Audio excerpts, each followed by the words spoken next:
Hello বন্ধুরা, welcome to Takshashila. আজকে তোমাদের জন্য 2019 সালের ফুড এসআই পরীক্ষায় আসা 50টি পাটিগণিতের তৃতীয় ভাগ অর্থাৎ 71 থেকে 80 দাগ পর্যন্ত অঙ্ক 10টি নিয়ে এসেছি। দেরি না করে শুরু করছি। প্রথম অঙ্ক কী বলছে? প্রথম অঙ্ক বলছে একটি ট্রেন একটি পোল অতিক্রম করতে 9 সেকেন্ড সময় নেয়। যদি ট্রেনটির গতি 48 কিমি পার ঘন্টা হয় তাহলে ট্রেনটির দৈর্ঘ্য কত? এবার এখানে কি বলেছে? পোল বলেছে। পোলের তো কোনো দৈর্ঘ্য হয় না, 1 মিটারও দৈর্ঘ্য হয় না পোলের। তাই পোল অতিক্রম করতে হলে ট্রেনটি নিজের দৈর্ঘ্য অতিক্রম করতে হবে, কিন্তু যেটার দৈর্ঘ্য আছে যেমন ব্রিজ, প্ল্যাটফর্ম, এগুলো অতিক্রম করতে হলে ট্রেনটির নিজের দৈর্ঘ্য প্লাস ওই প্ল্যাটফর্ম অথবা ব্রিজেরই দৈর্ঘ্য অতিক্রম করতে হয়, দুটোই। কিন্তু এখানে পোল বলেছে তাই শুধু ট্রেনটির দৈর্ঘ্য। তাহলে কী করতে হবে দেখো, আর এখানে সেকেন্ডে চেয়েছে, আর ট্রেনের দৈর্ঘ্য তো মিটারে হয়, তাহলে মিটার বের করতে হবে। আর এখানে দেওয়া হচ্ছে গতি কিমিতে, তাহলে কিমিকে মিটারে পরিণত করতে হলে 48-এর সঙ্গে 5/18 গুণ করতে হবে। আর যদি কিলোমিটার পার ঘন্টা থেকে মিটার নিতে হতো, মিটার পার সেকেন্ড থেকে কিলোমিটার পার ঘন্টা নিতে হতো, তাহলে এর ঠিক উল্টো 18/5 দিয়ে গুণ করতে হতো। এবার এটা কি, এটা তো মিটার পার সেকেন্ড বেড়ে যাচ্ছে, তাহলে 1 সেকেন্ডে এত মিটার, তাহলে 9 সেকেন্ডে কত? অবশ্যই 9 দিয়ে গুণ করে দিলে আমাদের অঙ্ক হয়ে যাবে। এখানে 2 24, অতএব 5 24 120 metre. Option B is the correct answer. তাহলে ট্রেনটির দৈর্ঘ্য কত? 120 মিটার। আশা করি বুঝতে কোনো সমস্যা হয়নি। চলো তার পরের অঙ্কে দেখা যাক কী বলেছে। চলো পরের অঙ্কতে দেখো, একটা নৌকা স্রোতের অঙ্কের মতনই দিয়ে দিয়েছে, কিন্তু নৌকার জায়গায় একটা সাঁতারু। চলো ঠিক আছে। একজন সাঁতারুর স্থির জলে গতি যদি 9 কিমি পার ঘন্টা হয়, তাহলে সাঁতারুর স্রোতের অনুকূলে গতি নির্ণয় করুন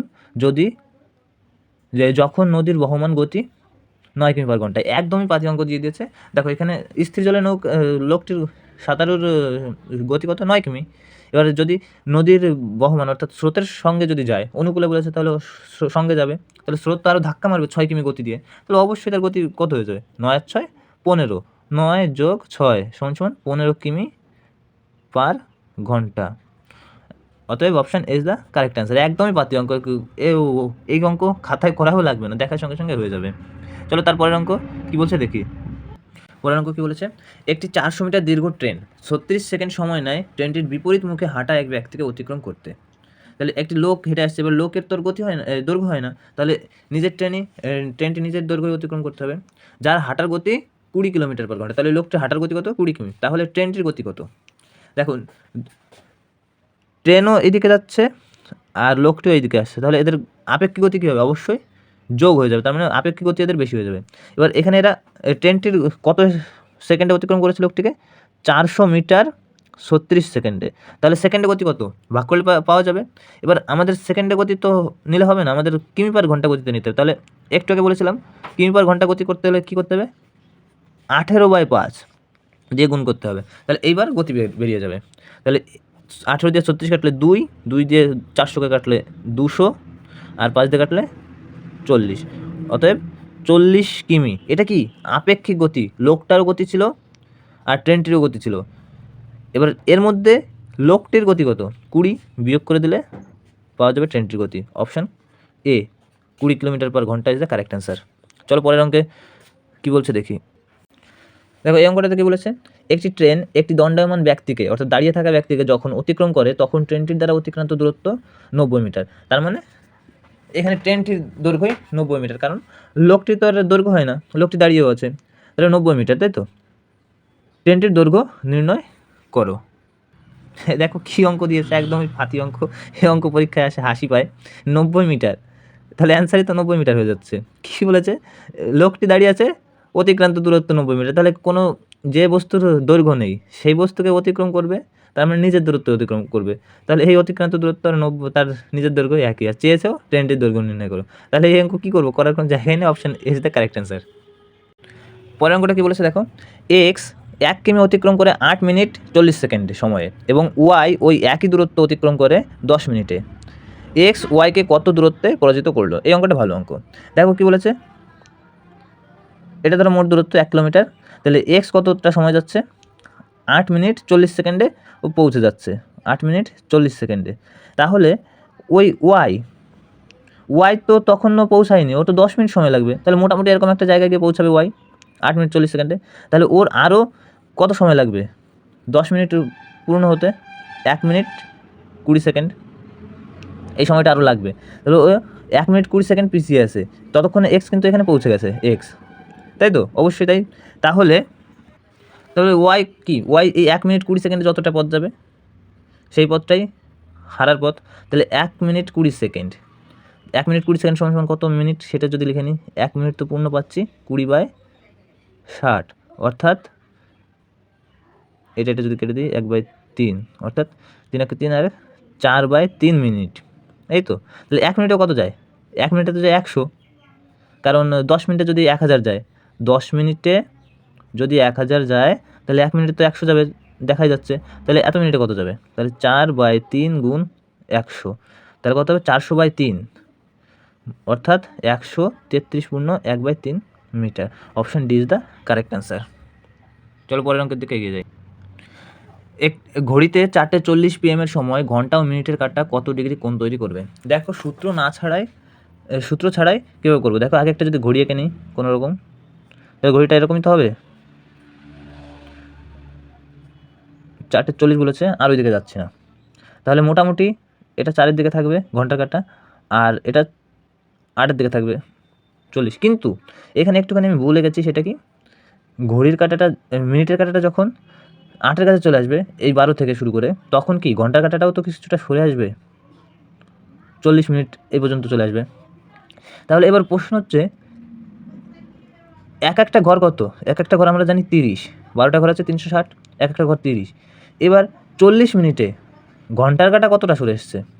দেখো আগে ঘর গুনে নিই, 1 2 3 4 5, 5টা ঘর আছে, তাহলে 5×30 150 ডিগ্রি আমরা পাচ্ছি, কিন্তু মাইনাস হয়ে যাবে কতটা? ঘন্টার কাঁটা যতটা সরে এসেছে, কতটা সরে এসছে? 40 মিনিটে কতটা সরে এসছে? ও তো 60 মিনিটে এক ঘর, অর্থাৎ 30 ডিগ্রি অতিক্রম করে 1 ঘন্টায়, কিন্তু ও তো অতিক্রম করেছে 40 মিনিট। তাহলে 40 মিনিটে কতটা? 60 মিনিটের 2 ভাগ, 3 ভাগের 2 ভাগ, তাহলে অবশ্যই 20 মিনিট। তাহলে 20 মিনিট যদি আমি বিয়োগ করে দিই তাহলে 130 ডিগ্রি হয়ে যাবে answer. Option D is the correct answer. দেখো এই অঙ্কটা কি বলেছে, একজন দোকানদার তার খরিদ্দারদের 10% ডিসকাউন্ট দিয়েও ক্রয় মূল্যের উপর 20% লাভ করলো। যে পণ্যের ক্রয় মূল্য 450 টাকা, তার ধার্য মূল্য তবে কত? তাহলে আমাদের লাভ হয় অবশ্যই ক্রয় মূল্যের উপর। তাহলে ক্রয় মূল্য যদি 450 টাকা হয়, তাহলে বিক্রয় মূল্য কত হবে? 20% লাভ করেছে, অর্থাৎ 120/100, এই শূন্য কাটা, তাহলে এটা কত হচ্ছে? 450 আর হচ্ছে 90, অর্থাৎ 540 টাকা। এটা কি? এটা তো আমাদের 20% লাভে বিক্রয় মূল্য বেরিয়েছে। এবার বিক্রয় মূল্য তো তখনই আসবে যখন ছাড় দেওয়া হয়, ডিসকাউন্ট দেওয়া হয়, আর বিক্রয় মূল্য থেকে আমরা ডিসকাউন্ট যদি আমরা যোগ করি তাহলে কত? অবশ্যই আমাদের ধার্য মূল্য পাওয়া যাবে। তাহলে এখানে কত? 10% ছাড় দেওয়া হয়েছিল, তাহলে কী করবো? 110/100 করবো, এটা কাটা, তাহলে কত হবে? সরি একটুখানি ভুল হয়ে গেছে, এইটুকু হবে না। দেখো কী হবে, 540 গুণ, এটা 10% ছাড় দেওয়া হয়েছিল, সরি, তাহলে পূর্বে যেতে হবে। তাহলে 10% ছাড় দিলে আমাদের 110 করা যাবে না, করতে হবে 100/90, কারণ 10% ছাড় দিয়েছিল, ছাড় দিয়েছিল, তাই আমরা পূর্বে যাচ্ছিলাম, মানে আমি এটা ভুল করে বেশি করে ফেলেছি। তাহলে এই শূন্য যদি কাটি, আর এই 9 দিয়ে যদি আমি কাটি 6, অর্থাৎ 600। Option A is the correct answer. তাহলে পরের অঙ্কের দিকে কী বলেছে দেখো, কোন ক্ষুদ্রতম সংখ্যা 1057 সঙ্গে যোগ করতে হবে যাতে যোগফলটি সম্পূর্ণভাবে 23 দ্বারা বিভাজ্য হয়? তাহলে কিচ্ছু করবো না, সরাসরি 1057কে 23 দিয়ে ভাগ করে দিই। কত? 4 দিয়ে যাবে, 4×23 92, থাকছে কত? 13, তাই তো? এবার এই 7 নামিয়ে আনলাম। এবার দেখো 23-এর ঘরের নামটা পড়লে 5×23 115, 6×23 138, বেশি হয়ে যাচ্ছে। এইখানে যোগ করতে হবে বলেছে, যোগ করতে হবে, তাই 1 বেশি নিয়ে নেব, যাবে তো 5 বার, কিন্তু 1 বেশি নিয়ে জোর করে দেবো 138, 6×23 138, তাহলে -1 আসছে। এই -1 মানে কি, এই সংখ্যাটার মধ্যে 1 কম আছে, তাই দিয়ে ভাগ করার জন্য 1 কম আছে, তাই -1 এসছে, তাই 1 আমাদের যোগ করতে হবে, তার মানে option A is the correct answer. চল পরের অঙ্কের দিকে। দেখো এই অঙ্কটা একটা ভালো ইন্টারেস্টিং অঙ্ক।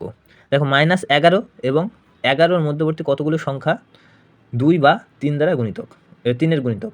তাহলে কি আমরা 1 থেকে 10-এর মধ্যে দেখে নিই 2-এর গুণিতক কী কী আছে? 2 আছে, 4 আছে, 6 আছে, 8 আছে আর 10 আছে 11-এর মধ্যে। তাহলে উল্টো দিকে গেলেও তো সেম পাওয়া যাবে, -2, -4, -6, -8, -10। এবার 3-এর কী কী আছে? 3-এর আছে 3, তারপর 6, তারপর 9। এখানেও -3, -6, -9। এবার দেখো কী বলেছে, 1, 2, 3, 4, 5, 6, 7, 8, 8টা পাওয়া যাচ্ছে, এখানেও 8টা পাওয়া যাচ্ছে, কিন্তু এখানে ডবল কাউন্ট হয়ে যাচ্ছে কোনটা কোনটা? এই 6টা, এই 6টা। তাহলে এখানে ডবল কাউন্ট হয়ে যাচ্ছে, তাহলে 2 বাদ দিয়ে দেবো। মোট হচ্ছে কত? 16, তার থেকে 2 বাদ দিয়ে দেবো। এটা এইবার দেখো 14 তো, এইবার দেখো আরেকটা সংখ্যা আছে যেটা হচ্ছে 0, 0 কিন্তু দুটো দিয়ে ভাগ যায়, তাহলে একটা আরও যোগ হবে, অর্থাৎ 15 হবে অ্যান্সার। এবার আজকের শেষ অঙ্ক দেখো কি বলছে, একটি শ্রেণীকে এ ও বি দুটি সেকশনে ভাগ করা হলো। এ সেকশনের 20টি ছাত্রের পাশের হার 80%, তাহলে এবং বি সেকশনের 30টি ছাত্রের পাশের হার 70%। উভয় সেকশনের পাশের হার কত? দেখো এ সেকশনে কত আছে? 20, পাস করেছে কত? 80%। যদি কেটে দিই তাহলে 16 জন পাস করেছে, আর বি সেকশনে 30 জনের মধ্যে পাস করেছে 70%। এটা কেটে যদি তাহলে 21 জন, তাহলে মোট পাস করেছে কত? 16 আর 21, 37 জন। কত জনের মধ্যে? টোটাল 20 আর 30, 50 জনের মধ্যে, তাই তো? তাহলে 37/50, পার্সেন্ট চিহ্ন দিতে হলে 100 দিয়ে গুণ করতে হবে পার্সেন্ট। এই 0 কাটা, এটা দিয়ে এটা কাটা 2, অর্থাৎ 74%। অতএব option B is the correct answer. ভালো লাগলে লাইক করো, শেয়ার করো, আর অবশ্যই সাবস্ক্রাইব করে নাও প্রতিদিন সকাল 10টায় অঙ্ক ক্লাস পাওয়ার জন্য। Thank you, have a nice day, bye by.